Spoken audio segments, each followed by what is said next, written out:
Okay, so now we are going to install the sliders. We will start from the rear axle because it's the easiest. In the meanwhile, I'm taking care also of my friend's bike that got a battery failure. That's why you see all this mess here. Furthermore, I have this, I don't know why, this was my brake oil, brake fluid that I drained last year. Well, this could be good for some salad dressing or something like that.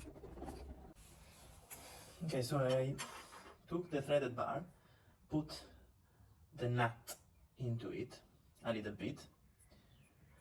So at this point we have to insert these into the rear axle.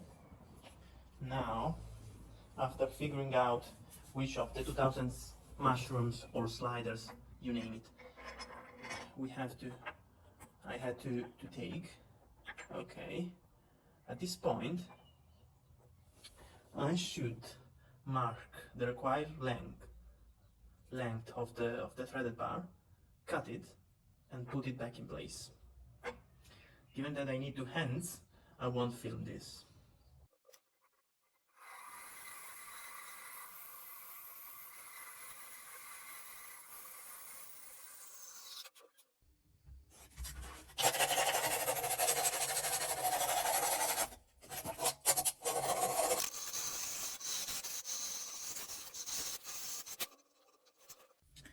So I made it a little bit smoother and it's okay.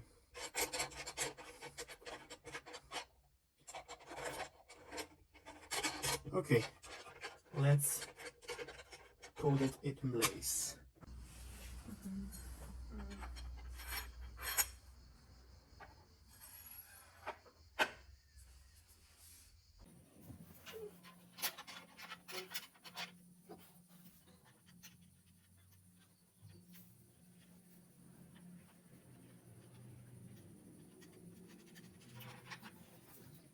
So I'm having a little issue here. I'm trying to tighten this nut here. The problem is that the whole threaded bar spins, and actually I'm tightening the nut on the other side. I'll have to find a solution. Okay, so I will sew a little bit the edge of this bar to use the flat screw driver to hold it. I hope it will work. That's the best I can think of.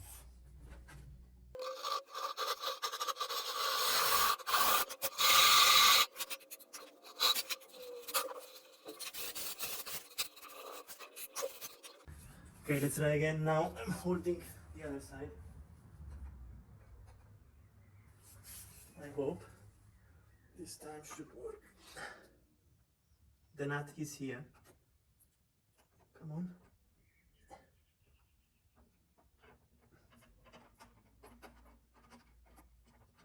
we doing something or not? Come on. No.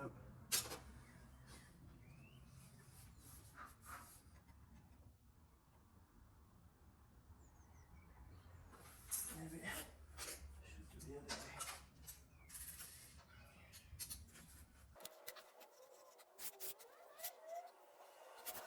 2,000 years later.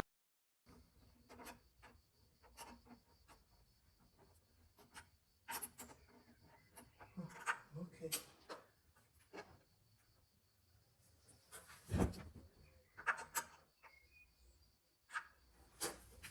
Finally. Okay, it's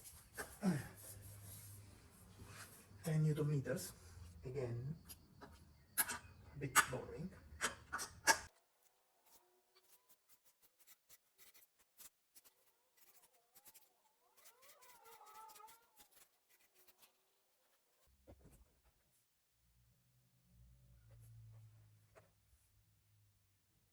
Last touch.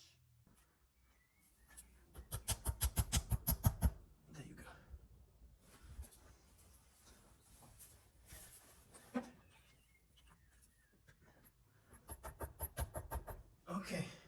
who's next? Okay, so now we will be working on the front axle. The first thing we need to do is to replace this with this, because as you can see, this has a hole and this hasn't. We will first need to loosen those two screws here and then we will remove this. Being careful not to move the axle, otherwise the result could be harmful.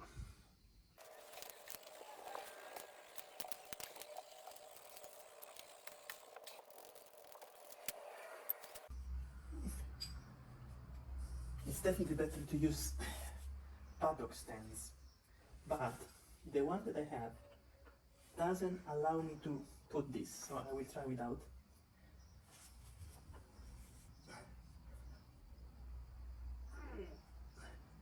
It's tight. Okay. Now, before removing the old one, I will put, given that this is made of titanium, I will put a little bit of, it's German, copper paste. So an seizing, I don't know the right term. Anyway, something that prevent galvanic corrosion, so bonding, chemical bonding of the two. Because this is titanium and I didn't know what this was made of, but probably it's aluminium because I used a magnet and it doesn't stick. So probably this is aluminium. It's not necessary, but definitely better.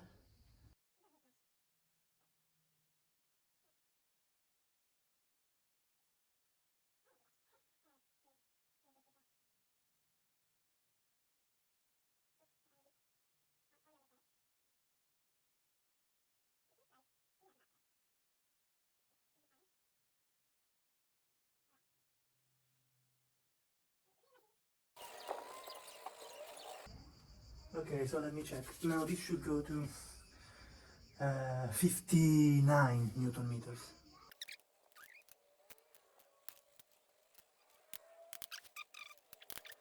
Okay, well I just found out that this is called torque wrench and not whatever I called it before.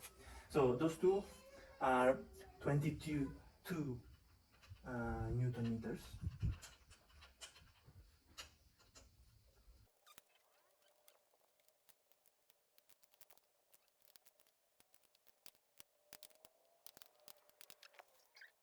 Forgot a very important thing.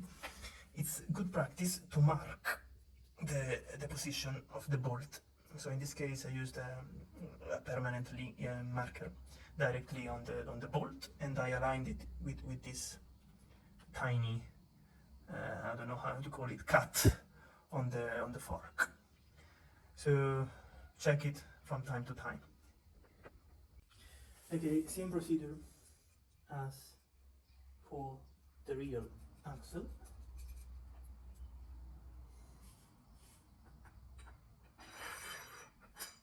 Okay.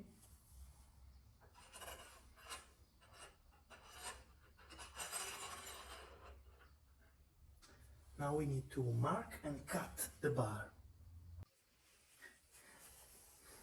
I can put another bike here. The bar is long enough. So I use some wood here not to ruin the thread while holding it.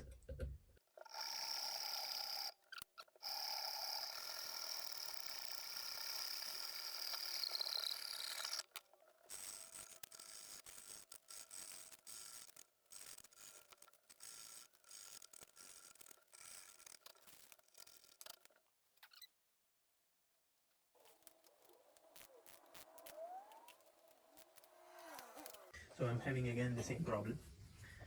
One bolt is tightening, the other is just not. The whole bar is spinning. So I will try first to tighten this and then the other one that was softer.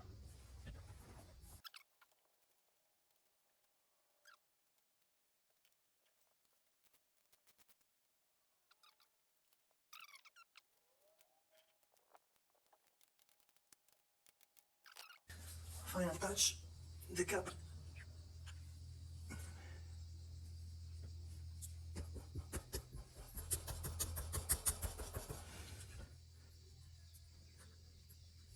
Okay.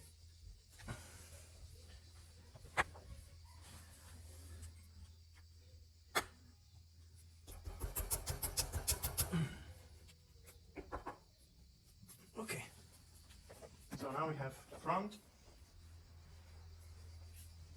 and rear axle. Now there is an issue that I didn't consider before, is that now the slider is touching against the holder of this fork here. This is the paddock stand, and that isn't quite good. So I will probably need to change this fork here with this. This goes under the motorbike fork. There is a hole there, so probably this will be a much better choice. Okay, exactly, that's fine.